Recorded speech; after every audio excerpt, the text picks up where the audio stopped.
भजन संहिता अध्याय 105। भजन संहिता अध्याय 105।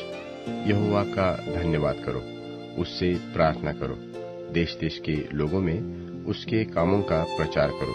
उसके लिए गीत गाओ, उसके लिए भजन गाओ, उसके सब आश्चर्य कर्मों पर ध्यान करो, उसके पवित्र नाम की बड़ाई करो और यहोवा के खोजियों का हृदय आनंदित हो। यहोवा और उसकी सामर्थ्य को पूछो, उसके दर्शन के लगातार खोजी बने रहो। उसके किए हुए आश्चर्य कर्म स्मरण करो, उसके चमत्कार और निर्णय स्मरण करो।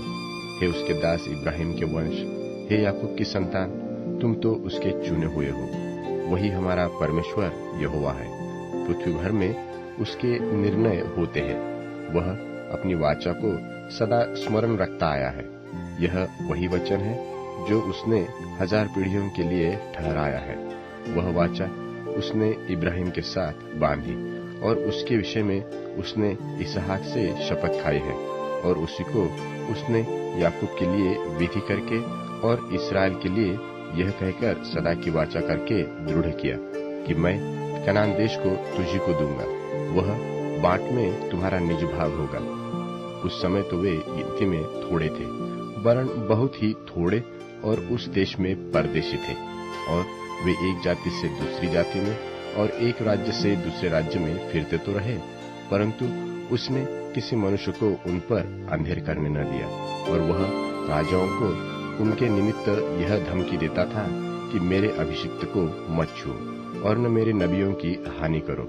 फिर उसने उस देश में अकाल भेजा और अन्न के सब आधार को दूर कर दिया। उसने यूसुफ नाम एक पुरुष को उनसे पहले भेजा, जो दास होने के लिए बेचा गया था।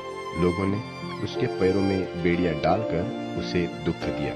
वह लोहे की सांकलों से जकड़ा गया, जब तक कि उसकी बात पूरी न हुई। तब तक यहोवा का वचन उसे कसौटी पर कसता रहा।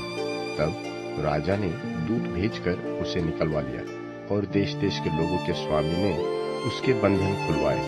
उसने उसको अपने भवन का प्रधान और अपनी पूरी संपत्ति का अधिकारी ठहराया कि वह उसके हाकिमों को अपनी इच्छा के अनुसार कैद करे और पुरनियों को ज्ञान सिखाए।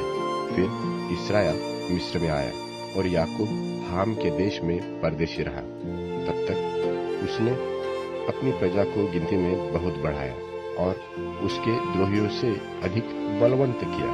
उसने मिस्रियों के मन को ऐसा फेर दिया कि वे उसकी प्रजा से बैर रखने और उसके दासों से छल करने लगे। उसने अपने दास मूसा को और अपने चुने हुए हारून को भेजा। उन्होंने उनके बीच उसकी ओर से भांति भांति के चिन्ह और हाम के देश में चमत्कार दिखाए। उसने अंधकार किया और अंधियारा हो गया और उन्होंने उसकी बातों को न टाला। उसने मिस्रियों के जल को लोह कर डाला और मछलियों को मार डाला। मेंढक उनकी भूमि में वरन उनके राजा की कोठरियों में भी भर गए। उसने आज्ञा दी, तब डास आ गए और उनके सारे देश में कुटिया आ गई।